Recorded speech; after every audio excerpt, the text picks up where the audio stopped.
नमस्कार दोस्तों, स्वागत है आपका। आशा है आप सब लोग स्वस्थ होंगे। आइए सुनते हैं आज की कथा कहानी। दोस्तों, भारत त्योहारों का देश है। यहाँ कई धर्मों को मानने वाले लोग रहते हैं और सभी धर्मों के अपने अपने त्योहार हैं। इस प्रकार यहाँ साल भर में हर दिन किसी न किसी धर्म को मानने वाले लोगों के लिए खास होता है। ठीक इसी प्रकार 13 अप्रैल का दिन सिख लोगों के लिए खास होता है। इस समय खेतों में रबी की फसल पककर लहलहाती है। किसानों के मन में फसलों को देखकर खुशी रहती है, तो वे अपनी इसी खुशी का इजहार इस त्योहार को मनाकर करते हैं। वैसे इस त्योहार के मनाए जाने के कारणों को लेकर कई अलग अलग मान्यताएं हैं। इस दिन सूर्य मेष राशि में प्रवेश करता है। यह भी त्योहार मनाए जाने का एक कारण है। दोस्तों, बैसाखी की तैयारी भी महापर्व दीपावली की तरह कई दिनों पहले शुरू की जाती है। बैसाखी से पहले लोग घर की साफ सफाई करते हैं तथा इस दिन तरह तरह के पकवान बनाए जाते हैं। घरों को लाइटिंग और रंगोली से सजाते हैं। बैसाखी के पावन अवसर पर सभी सिख धर्म के लोग सुबह स्नान कर गुरुद्वारा जाते हैं। गुरुद्वारे में गुरु ग्रंथ साहिब का पाठ और कीर्तन होता है। कहा जाता है कि सन 1699 में इसी दिन सिखों के अंतिम गुरु गोविंद सिंह जी ने सिखों को खालसा के रूप में संगठित किया था, तो यह भी इस दिन को खास बनाने का एक कारण है। इस दिन पवित्र नदियों में स्नान का अपना अलग महत्व है। नदियों किनारे मेलों का आयोजन किया जाता है और इन मेलों में काफी भीड़ भी उमड़ती है। पंजाबी लोग इस दिन अपनी खुशी को अपने विशेष नृत्य भांगड़ा के द्वारा भी व्यक्त करते हैं। बच्चे, बूढ़े, महिलाएं सभी ढोल की आवाज से मदमस्त हो जाते हैं और हर्षोल्लास से नाचते गाते हैं। दोस्तों, इस त्योहार को लेकर कई कथाएं भी प्रचलित है। हम यहाँ आपसे प्रमुख 2 कथाएं साझा कर रहे हैं। पहली कथा के अनुसार सन 1699 की बैसाखी के अवसर पर गुरु गोविंद सिंह जी ने सिख समुदाय को आमंत्रित किया। गुरु का आदेश मिलते ही सभी सिख समुदाय आनंदपुर साहिब के उस बड़े से मैदान में पहुंच गए, जहां पर गोविंद सिंह जी ने अपना सभा का आयोजन किया था। गोविंद सिंह जी ने एक नंगी तलवार लेकर सिख समुदाय को संबोधित किया कि मुझे सिर चाहिए। गुरु की बात सुनते ही सभा में सन्नाटा छा गया। तभी लाहौर निवासी दयाराम खड़ा हुआ और हाथ जोड़कर बोला, मेरा सिर हाजिर है। गोविंद सिंह दयाराम को तंबू में ले गए और कुछ ही देर में तंबू से खून की धारा बहती नजर आई। इसके बाद गोविंद सिंह फिर से मंच पर आए, पुनः एक और सिर की मांग की। इस बार सहारनपुर भाई धर्मदास आगे आए। इन्हें भी तंबू में ले जाया गया और फिर तंबू से खून की धारा बह निकली। इसके बाद क्रमशः जगन्नाथपुरी निवासी हिम्मत राय, द्वारका निवासी मोहकम चंद और पांचवी बार बिदर निवासी साहिब चंद को तंबू में ले जाया गया और हर बार तंबू से खून की धारा बह निकलती। इसके बाद जब छठी बार गोविंद सिंह जी ने तंबू से बाहर निकले तो वह सभी लोग उनके साथ थे जिन्हें गुरुजी अपने साथ तंबू में ले गए थे।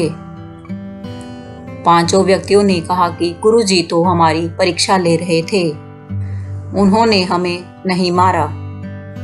इसके बाद गुरुजी ने सिख समुदाय को संबोधित करते कहा कि ये मेरे 5 प्यारे हैं। इनकी निष्ठा से एक नए संप्रदाय का जन्म हुआ है जो खालसा कहलाएगा।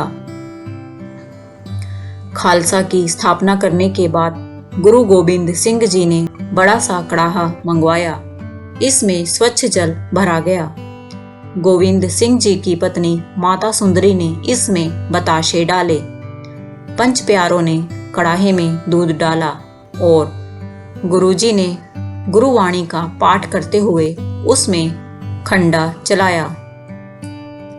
इसके बाद गुरुजी ने कढ़ाई से शरबत निकालकर पांचों शिष्यों को अमृत रूप में दिया और कहा, तुम सब आज से सिंह कहलाओगे और अपने केश तथा दाढ़ी बढ़ाओगे।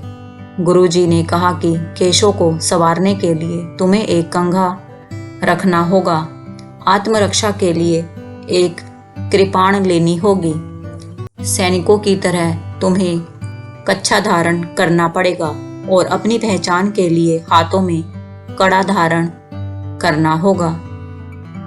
इसके बाद गुरुजी ने सख्त हिदायत दी कि कभी भी किसी निर्बल व्यक्ति पर हाथ मत उठाना।